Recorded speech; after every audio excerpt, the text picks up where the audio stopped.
बबाई उपतहसील को यथावत रखने की मांग ने पकड़ा तूल। विधायक प्रत्याशी मनोज घुमरिया की टीम के नेतृत्व में ग्रामीणों ने एसडीएम को दिया ज्ञापन। निरस्त होने पर पहाड़ी क्षेत्र के लोगों को नहीं मिल पाएगी प्रशासनिक सुविधा। राज्य सरकार की ओर से उपतहसील कम करने की सूचना पर बबाई उपतहसील के लोगों की चिंता बढ़ा दी है। उपतहसील को यथावत रखने की मांग को लेकर ग्रामीणों ने एसडीएम को ज्ञापन सौंपा। एसडीएम को दिए गए ज्ञापन में बताया कि पूर्व सरकार ने बबाई को उपतहसील बनाकर क्षेत्र के लोगों के लिए प्रशासनिक सुविधा मुहैया करवाई थी। बबाई उप तहसील का क्षेत्र पहाड़ी क्षेत्र है जो क्षेत्रीय मुख्यालय से काफ़ी दूर है। बबाई में उप तहसील होने के कारण प्रशासनिक विकास कार्यों की गति मिलने लगी थी, लेकिन अब राज्य सरकार की ओर से उपखंड मुख्यालय व उप तहसील कम करने का निर्णय लिया है। राज्य सरकार द्वारा बबाई उप तहसील को निरस्त कर दिया तो आमजन के लिए काफ़ी समस्या उत्पन्न हो जाएगी।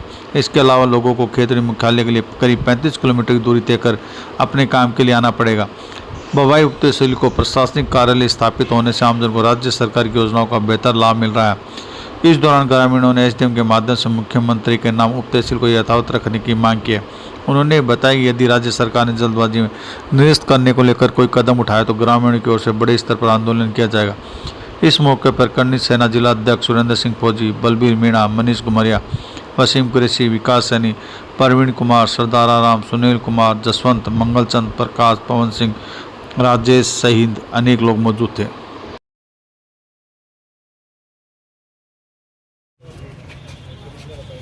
सर ये उप तहसील का बबाई उप तहसील का खाने का हमें लगा क्या सही है, तो साहब इसको बचाना है आपको।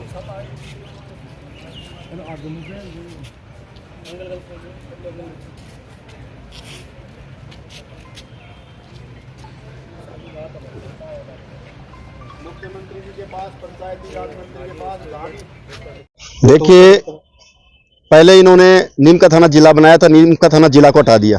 उसके बाद में ये उप तहसील को हटाने का जो षड्यंत्र चल रहा है, तो मैं तो आपके चैनल के माध्यम से ये आपको जताना चाह रहा हूँ, ये कह रहा हूँ कि शासन प्रशासन इसको बिल्कुल भी न हटाएं। उप तहसील बबाई रहनी चाहिए। नहीं, हमारा संगठन, पूरी राष्ट्रीय राजपूत करनी सेना, पूरा संगठन यहाँ बहुत बड़ा आंदोलन करेगा, क्योंकि वहां पर बबाई क्षेत्र में भी लाखों लोग आते हैं, लाखों लोग रहते हैं, तो उनका काम वही की वही नजदीक हो जाता है। तो सरकार से, शासन प्रशासन से मेरा यही निवेदन है कि इसको उप तहसील बबाई को रहना चाहिए। अभी देखिए, हाल ही में एक मामला सुर्खियों में चल रहा है। राज्य सरकार की ओर से भी बयानबाजी हुई थी इस मामले को लेकर के, और अखबारों के माध्यम से भी सूचना मिली कि जो 100 नई उप तहसीलें बनी थी कांग्रेस सरकार के कार्यकाल में, उनको ख़त्म करने को लेकर के ऐसा कोई निर्णय के ऊपर उनकी चर्चा चल रही है। उस संदर्भ में हम आज आए हैं यहाँ पे, क्योंकि उन 100 उप तहसीलों के अंदर विधानसभा क्षेत्र खेतड़ी की बबाई उप तहसील भी शामिल थी, जिसका नवीन सर्जन हुआ था कांग्रेस के कार्यकाल के अंदर। देखिए, विधानसभा क्षेत्र खेतड़ी का जो भौगोलिक क्षेत्र है वो काफ़ी बड़ा है, जिसको मद्देनजर रखते हुए ही बबाई को उप तहसील बनाया गया था। अगर बबाई को उप तहसील को निरस्त कर दिया जाता है तो ऐसे में मेरा मानना है कि आमजन की समस्याओं को बढ़ाने जैसा ही है। और सरकार, बीजेपी सरकार एक तरफ तो ये कहते हुए नहीं थकती है, और यही नारा देकर के सत्ता में भी आई थी कि अब नहीं सहेगा, राजस्थान का नारा देकर के सत्ता में आती है और फिर जनता को सहने पे मजबूर करती है।